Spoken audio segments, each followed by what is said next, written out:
Que bênção podermos ter a certeza e a convicção de que Deus é que cria no meu e no seu coração o desejo de estarmos na sua presença, na sua casa, para o adorar.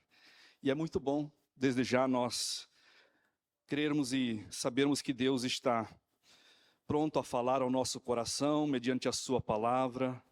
O Espírito Santo é que vai revelar os desígnios de Deus, os seus propósitos na minha vida e na sua vida.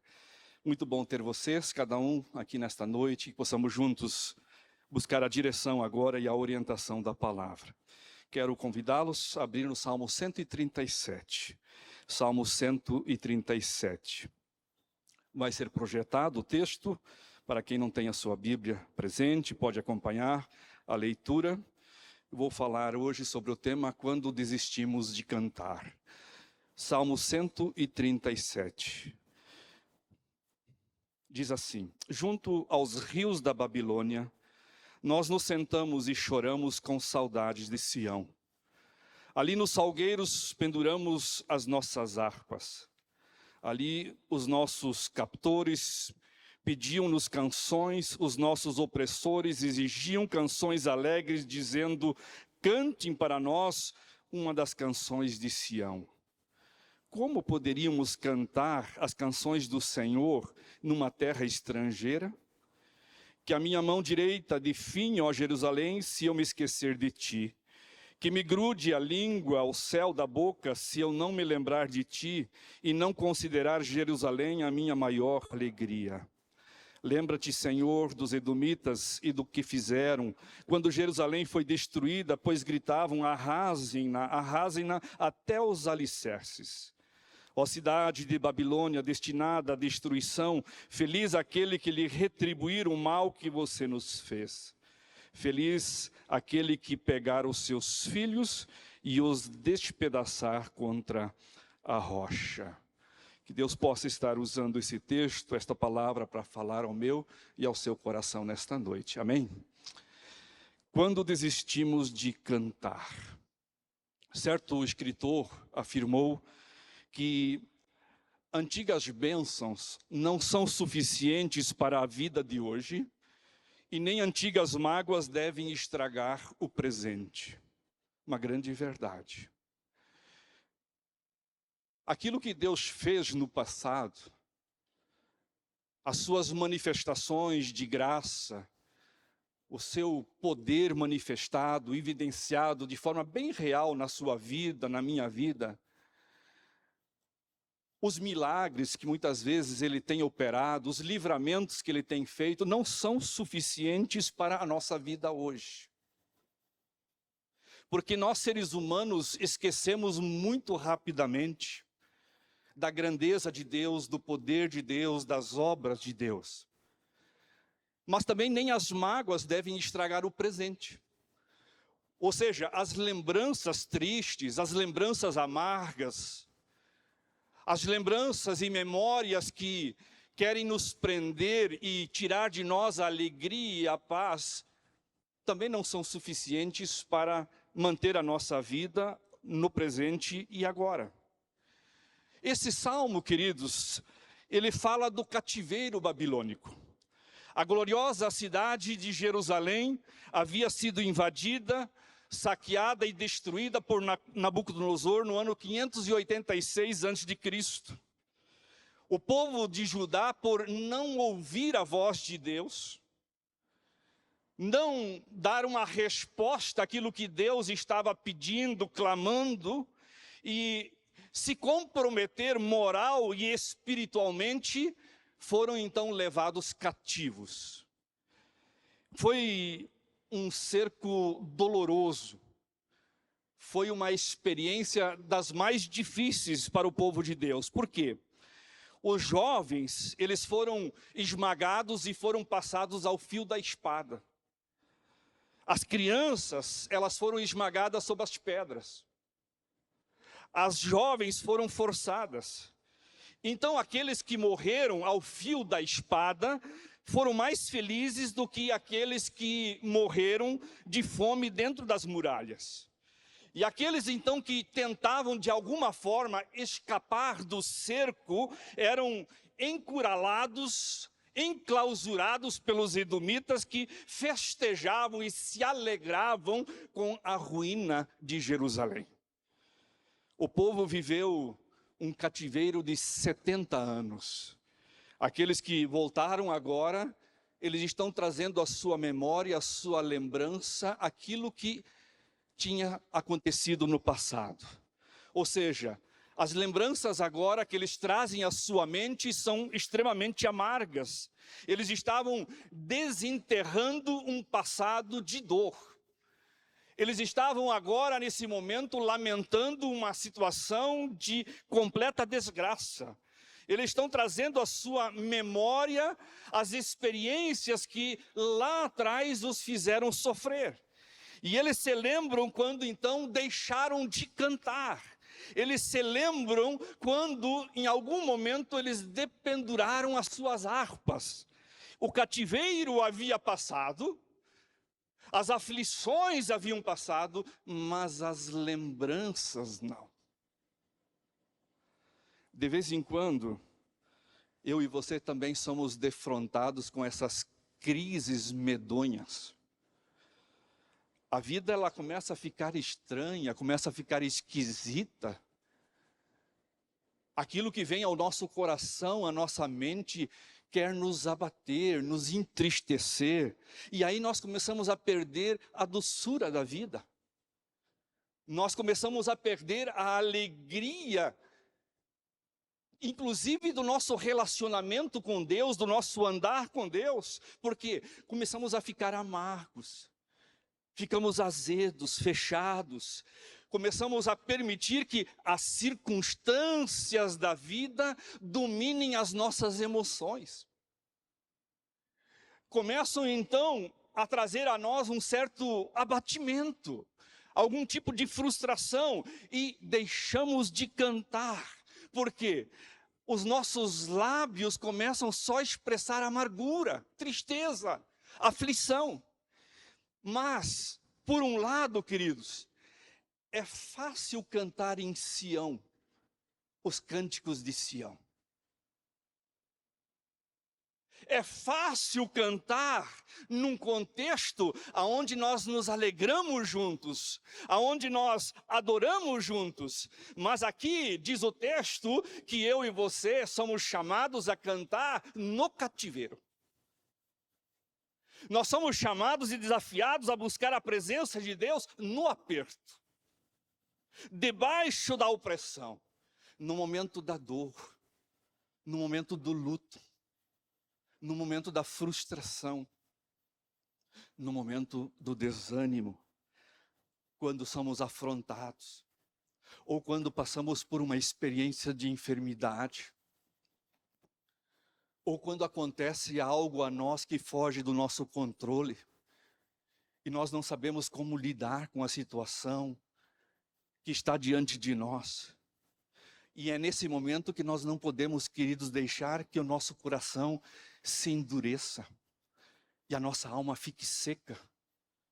Porque se nós começarmos a endurecer o nosso coração, os nossos lábios eles se enchem de amargura.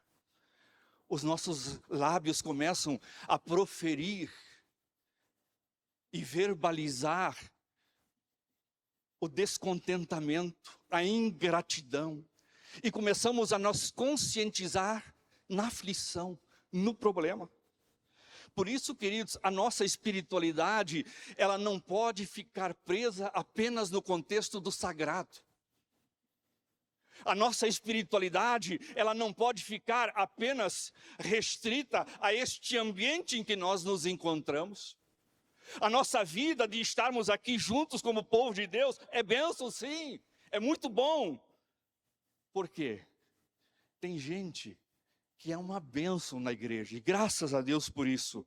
Canta os cânticos de Sião, com exultação de Sião, mas ficam amargos e duros, e praguejam diante da adversidade, diante da aflição, diante da dureza da vida, diante dos problemas, daquilo que é estranho. nós devemos, queridos, cantar como Jó. Mesmo no prejuízo financeiro, mesmo surrado pela dor do luto, mesmo na sua agonia diante da enfermidade, mesmo diante da incompreensão da sua esposa, que o acusava e dizia que talvez ele tinha cometido um pecado, mesmo que os amigos fizeram a ele acusações levianas, dizendo que ele tinha desobedecido a Deus, nós devemos ter a força e a coragem de dizer: o Senhor Deus deu, o Senhor Deus tomou, e bendito e louvado seja o nome do Senhor. O que de fato fez o povo de Deus desistir de cantar?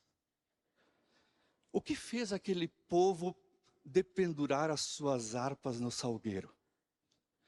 Talvez você está aqui nessa noite e você já há muito tempo tem desistido de cantar. Você talvez tenha estado na igreja, no convívio do contexto do sagrado, mas o teu coração não tem mais a alegria de cantar para o Senhor. Fora de Sião, fora das portas de Sião.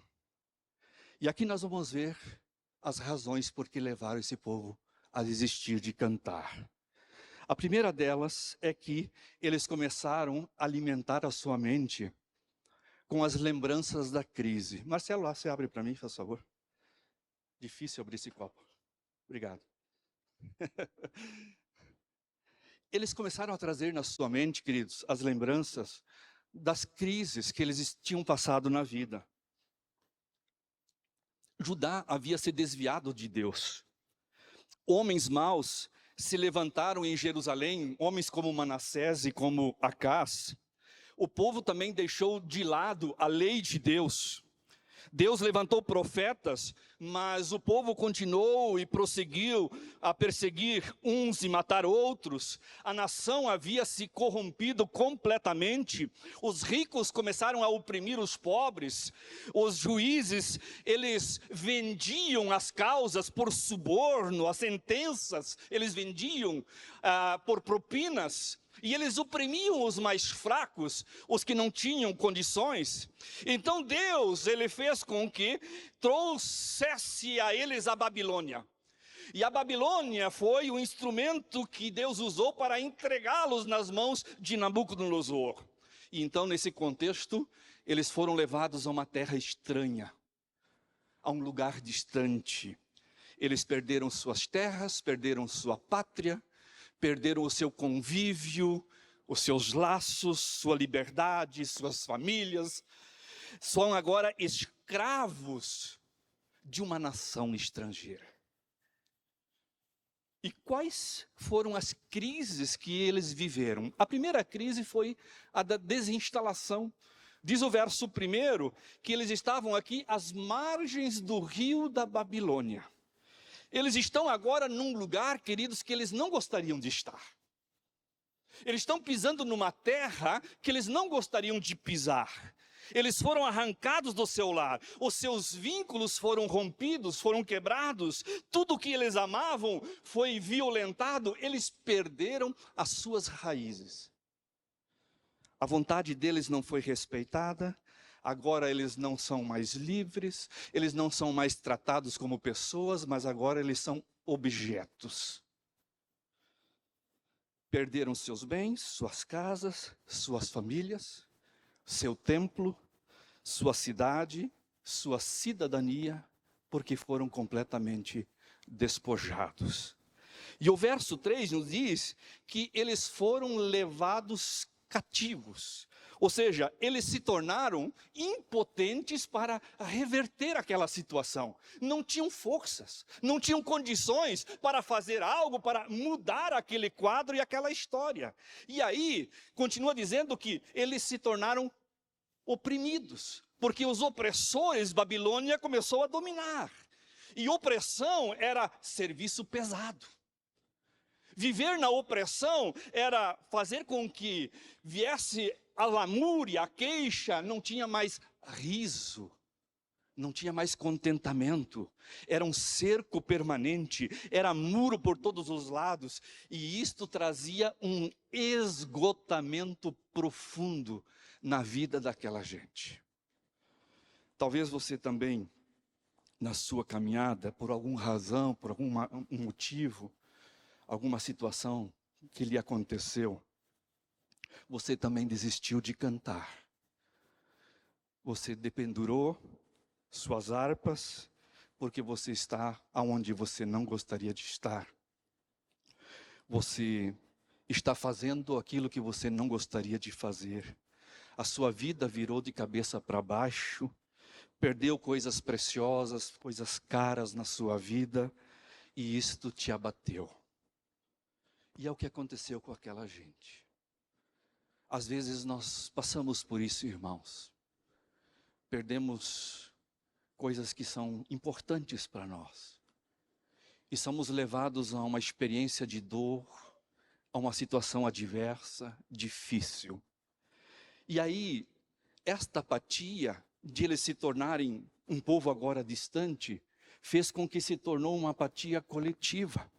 O verso 1 diz, lá em Jerusalém nós nos assentávamos. Isto quer dizer que eles estavam numa condição de cabisbaixo, entristecidos, prostrados, apáticos. E essa apatia, irmãos, era um desânimo crônico. Era como que uma enfermidade quase que mortal. Era a morte da esperança, da perspectiva. Era a aceitação da derrota. Eles então assim se sentiram na sua vida. Eles estavam apáticos e desistiram de lutar, se deram por vencido, ficaram com o rosto no chão, no pó, e aceitaram aquele caos, aquela condição como uma naturalidade. Apatia é apostar que a crise é imutável, que as tragédias são irremediáveis e que nada e ninguém pode dar um jeito neste caos. E aí eles não se assentam, eles não param, não reflitam para planejar uma estratégia de reação diante daquele barbarismo histórico que eles estavam vivendo. Eles se assentam ali, começam a contemplar aquela tragédia e começam a flertar aquela vida difícil de dor. Eles só olham na direção do nada, eles se assentam para achar que não tem jeito, não tem solução. Não tem mais volta, não tem mais retorno. E aí falta sonhos para sonhar, falta esperança para esperar, falta na tragédia do hoje, a perspectiva, e aí eles se derramam no desespero. A apatia, irmãos, era coletiva, era de toda a gente, não era apenas de uma única pessoa, mas todos estavam nessa condição. Não existe ninguém para tirar a neurose daquela gente que estava tão difícil, todos estão desanimados. E aí o verso 1 diz que eles se assentaram ali na Babilônia e começaram a chorar no verso 1, porque tudo ao seu redor era tomado de tensão. Era um conflito extremo. Junto eles fazem aqui um coral de gemido. Era um choro, uma sinfonia de choro, de tristeza naquele instante. Eles não sonham, não planejam, eles não reagem. E sabe, queridos, que tem gente que não reage diante da dor da vida. Vive naquela tristeza, naquele lamento, naquela frustração. Chora e fica curtindo as mágoas. Era esta a realidade dessa gente. E aí eles enfrentaram uma crise, a crise da nostalgia. Diz o verso 1, lembrando-nos de Sião. Esses israelitas, eles fizeram completamente o oposto que Daniel e os seus amigos fizeram. Daniel deixou marcas de Deus naquela terra de idolatria.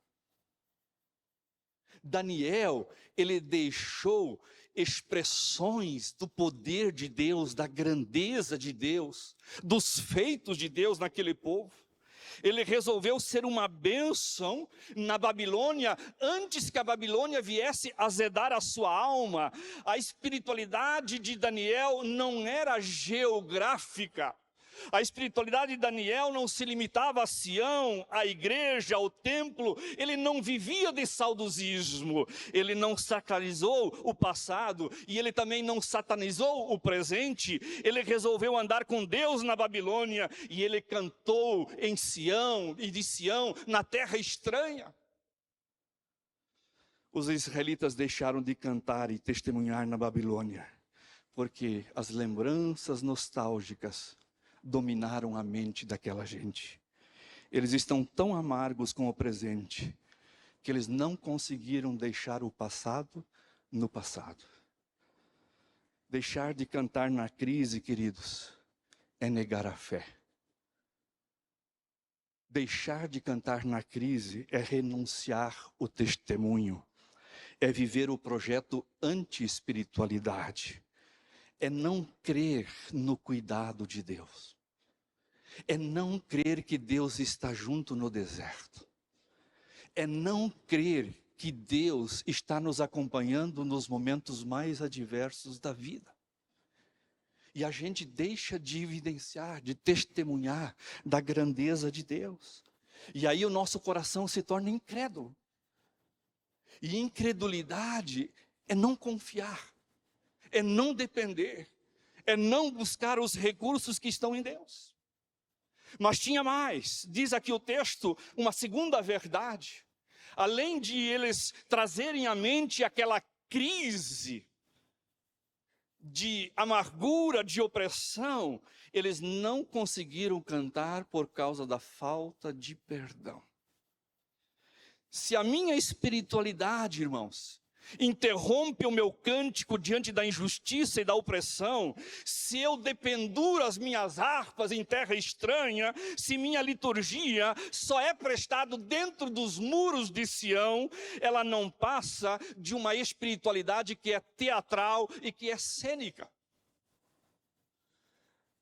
A minha espiritualidade, ela não deve jamais ficar somente no contexto de Sião.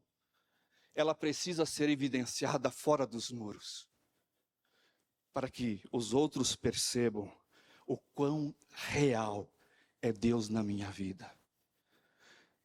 No ano passado, quando estivemos presentes na Assembleia da Convenção Batista Brasileira em Foz do Iguaçu, tivemos o privilégio de ouvir um missionário que está lá na Ucrânia, no conflito, na guerra. E ele estava falando de quantos irmãos haviam perdido familiares, queridos. Quantas pessoas estavam faltando na igreja porque foram mortos por causa da guerra. E ele disse que o maior desafio que o Espírito Santo colocou na vida deles lá na igreja foi de expressar o perdão aos russos por tirar a vida de amigos, de familiares, de queridos. É de dizer, Jesus, perdoa os russos pelo sofrimento que eles têm nos causado, pela dor que nós estamos sentindo, pela aflição que nós estamos vivendo, aonde nós perdemos tudo, nós não temos nada. Pai, nos dê graça, nos dê força para viver o Evangelho, a Tua palavra diante de pessoas ruins e maldosas. Há muitos hoje que vivem uma espiritualidade mística. Sabe aquela espiritualidade do monte, a espiritualidade da vigília, a espiritualidade do acampamento, dos congressos, do culto da fogueira, mas que não se traduz numa espiritualidade na vida no momento da opressão. Não que essas experiências não sejam relevantes, importantes, são, mas não é só lá. É no momento dos desafios da vida, é no momento das dores, é no momento das perseguições, é no momento em que temos as nossas lutas, quando somos incompreendidos, quando nos machucam, quando nos ferem. É nesses momentos que nós temos que cantar os cânticos de Sião. E os versos 5 ao 9 revelam que eles desistem de cantar porque desistem de perdoar. Olha só o que diz o verso 5: que a minha mão direita definhe, ó Jerusalém, se eu me esquecer de ti. Que me grude a língua ao céu da boca, se eu não me lembrar de ti. E não considerar Jerusalém a minha maior alegria. Lembra-te, Senhor, dos edomitas e do que fizeram quando Jerusalém foi destruída, pois gritavam: arrasem-na até os alicerces. Ó cidade de Babilônia, destinada à destruição, feliz aquele que lhe retribuir o mal que nos fez. O contexto aqui é de violência, do desejo de vingança. O coração dessa gente estava amargo. O coração dessa gente estava revoltado, estava azedo, cheio de ódio. Até os seus opressores pediram para que eles fossem alegres. E eles vivem em função daquilo que foi, daquilo que já era, daquilo que passou, mas que já deixou de ser. Tem uma poesia de Casimiro de Abreu que ele diz assim: ó, que saudades que eu tenho da aurora da minha vida, da minha infância querida, que os anos não trazem mais. E a pessoa fica vivendo aquelas lembranças, e esse passado não vem mais. Ele não volta mais. Então tem gente hoje, queridos, que só vive do passado. A lembrança nostálgica do ontem que lhes rouba a alegria, o entusiasmo de viver o hoje, o agora. Nada mais vale a pena, nada mais desafia, nada mais motiva, não tem mais sonho. Entra-se na neurose da lembrança de pessoas, de circunstâncias que já não voltam mais. O povo judeu tinha uma religiosidade forte. Na verdade, queridos, eles tinham o melhor sistema doutrinário do mundo. Eles tinham uma teologia de história. Eles conheciam as intervenções que Deus havia feito de libertação e de transformação. Mas agora a religiosidade deles está morta porque eles não conseguem cantar na crise. Eles só cantam em Sião quando tudo está bem. Eles não sabem cantar em terra estranha. Eles não sabem celebrar o aperto na história. E para finalizar, eu gostaria de dizer que quando a gente olha para tudo isso, Deus estava querendo mostrar a eles que havia ainda motivos para eles poder cantar. Ou seja, na vida deles e na realidade que eles se encontravam, tinha ainda os motivos certos para eles celebrarem e cantarem ao Senhor. Olha só, diz o verso 1 que eles estavam ali à margem dos rios da Babilônia. E aí, Deus começa a trazer à mente que nem tudo era um caos. Eles não estavam num deserto, diz aqui o texto, eles estavam perto dos rios Eufrates e do rio Tigre. E esses rios, queridos, eram lugares férteis, eram lugares de abundância, eram lugares cheios de verdor, de fartura. A vida não estava tão dura assim. Eles é que estavam duros. Estavam olhando para a vida de forma muito estranha, vesga. Os recursos não haviam se esgotado. Eles tinham água, eles tinham vida, eles tinham sobrevivência. Não sei se vocês lembram, mas no passado, quando se constituía um grupo, uma cidade, um lugar, um povoado, aonde eles se acampavam? Vocês lembram? Hein? Perto da água. Perto dos rios. Grande parte das cidades, elas estão ao lado de água. Porque a água significa vida, sobrevivência. E esse povo estava ao lado do rio Tigre, do rio Eufrates. Não era tudo caos, não era tudo desespero. Mas o coração e a mente estavam dominados pela amargura. Eles tinham sombra para o descanso. O verso 2 diz que eles tinham sombra e refrigério. Os salgueiros que fala aqui eram árvores frondosas, grandes e úmidas na planície da Babilônia. E eles então não veem o propósito de Deus e não conseguem discernir a disciplina de Deus. Queridos, quando a gente olha para a palavra, Deus também está no momento da minha luta e da sua luta. Deus também está presente no momento da minha dor e da sua dor. Deus também está conosco no deserto, nos momentos de aflição. Nós passamos por eles. Jesus nos diz a palavra em Marcos 14, 22 ao 26. Ele está num momento extremamente desafiador. E ele está com os seus discípulos celebrando a ceia. E diz-nos a palavra com muita precisão que Jesus cantou um hino e ele então celebra a ceia. Alguns estudiosos dizem que era o Salmo 118 que Jesus cantou. E esta hora na vida de Jesus, irmãos, era uma hora dramática. Era o momento de entregar o seu corpo, de dar o seu sangue, de enfrentar a traição. Era viver a ausência da amizade, ser escarnecido, zombado.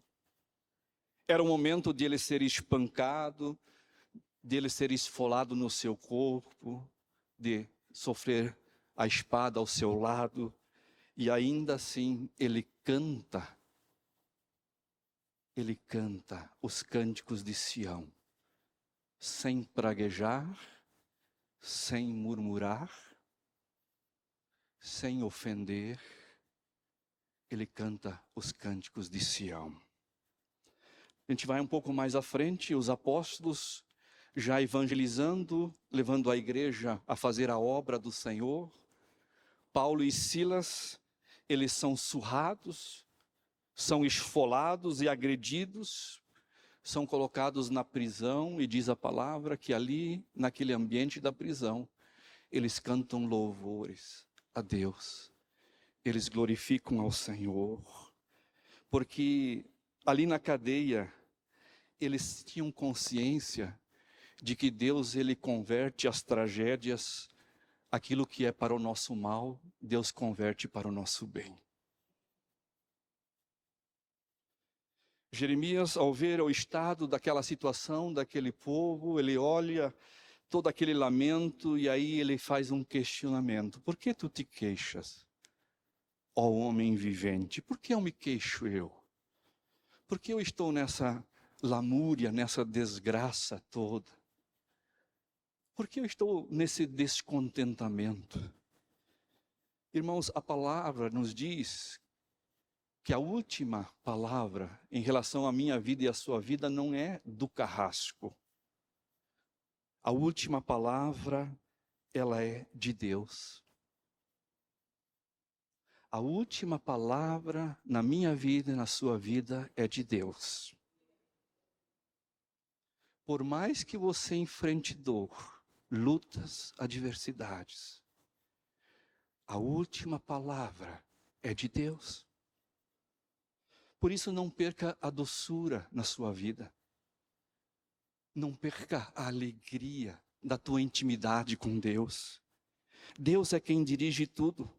Faça da sua vida um cântico de louvor, de glórias ao Senhor. Tire hoje a harpa que foi colocada no salgueiro. Talvez há muito tempo você pendurou a tua harpa no salgueiro e você não canta mais. Você não consegue louvar a Deus, não consegue glorificar o Senhor. Tire a harpa do salgueiro. Talvez a inquietação, a lamúria, a tristeza, a frustração tenham dominado o seu íntimo. Deus está dizendo ao seu coração, tire a harpa e comece a cantar com alegria.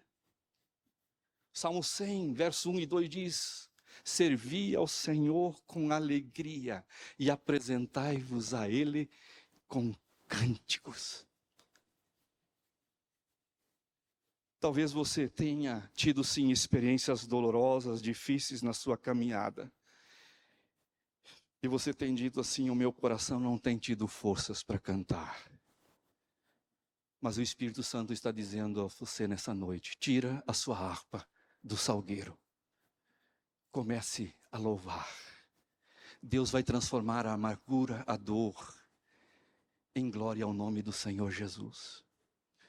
Deus vai fazer com que o teu sofrimento, a tua apatia, possa redundar em prazer, em contentamento e intimidade com Deus. Não permite que a dor e as frustrações desta vida te abatem e te joguem ao chão, tirando toda a perspectiva da tua intimidade, do teu relacionamento com Deus. Cante sim em Sião, mas cante também fora de Sião.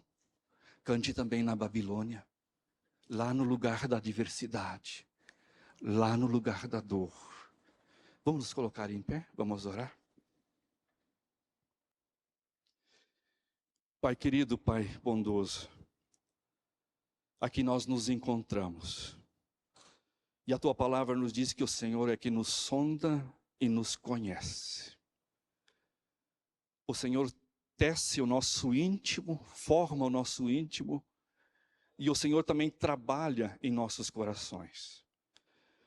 Ó Deus, que mediante a tua graça nesta noite, aqueles que colocaram a sua harpa no salgueiro e já não estão cantando mais, ó Deus, em nome de Jesus, renove a alegria, renove o prazer de estar na intimidade contigo, de andar na tua presença, cantar, ó Deus, no deserto, nas horas difíceis, nas horas da adversidade, do desprezo, aonde a dor do inimigo muitas vezes se manifesta, mas sabemos que é o Senhor que nos sustenta e que renova as nossas forças. Ó Deus, traga ao coração de todos nós sempre a viva esperança de que as tuas misericórdias são a causa de nós não sermos consumidos, e elas se renovam a cada manhã. Grande é a tua fidelidade, Senhor. A minha porção é o Senhor, por isso te louvarei e te exaltarei. Ó Deus, que possamos viver para a tua glória. Se de alguma maneira Deus falou ao seu coração nessa noite, você só com um gesto, faça com a sua mão assim. Eu quero pedir a bênção de Deus. Deus te abençoe, querida. Mais alguém pode dizer: Deus, o Senhor falou com o meu coração. Deus te abençoe, Deus te abençoe, Deus te abençoe, Deus te abençoe, Deus te abençoe, querido, Deus te abençoe. Pai, fortaleça os meus irmãos e minhas irmãs. Ajuda o Senhor na caminhada, na aflição, na dor. Renove a esperança, renove a alegria. Que possamos cantar em Sião e fora de Sião, em todos os lugares, rendendo todo louvor e toda a glória a ti. É o que nós oramos em nome de Jesus. Amém, amém, amém. Vamos louvar a Deus, grande é o Senhor.